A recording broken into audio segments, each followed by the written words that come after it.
Alors, on emmène Jésus de chez Caïphe au prétoire. C'était le matin. Ceux qui l'avaient amené n'entrèrent pas dans le prétoire, pour éviter une souillure et pouvoir manger l'agneau pascal. Jean 18, 28. Quelle dérision.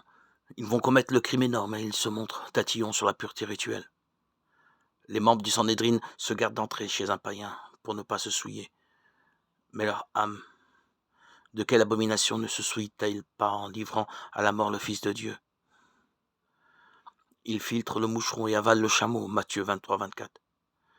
Ils ne sont que des sépulcres blanchis qui ont belle apparence, mais dans le cœur, il n'y a que pourriture. Matthieu 23, 27. Eux, les docteurs, n'ont-ils donc jamais lu les oracles prophétiques?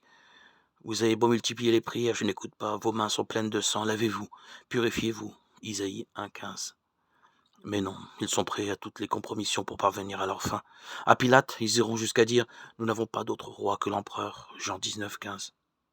C'est la grande profession d'apostasie, le cri de la parfaite abjuration. Dieu n'est-il pas le seul roi en Israël? Des Juifs, autrefois, n'avaient-ils pas été condamnés à mort pour avoir refusé de plier les genoux devant tout autre que le Seigneur? Et voici que les chefs du peuple font des courbettes à l'empereur de Rome pour pouvoir condamner le roi des Juifs. Quelle bassesse, quelle parjure, quelle félonie.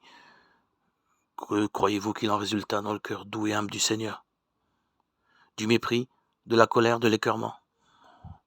Point du tout, mais une compassion immense pour ces médiocres traîtres qu'il est venu sauver. Mes petits enfants, je vous écris cela pour que vous évitiez le péché. Mais si l'un de nous vient à pécher, nous avons un défenseur devant le Père, Jésus-Christ, le juste. C'est lui qui, par son sacrifice, obtient le pardon de nos péchés. Non seulement les nôtres, mais encore ceux du monde entier. 1 Jean 2,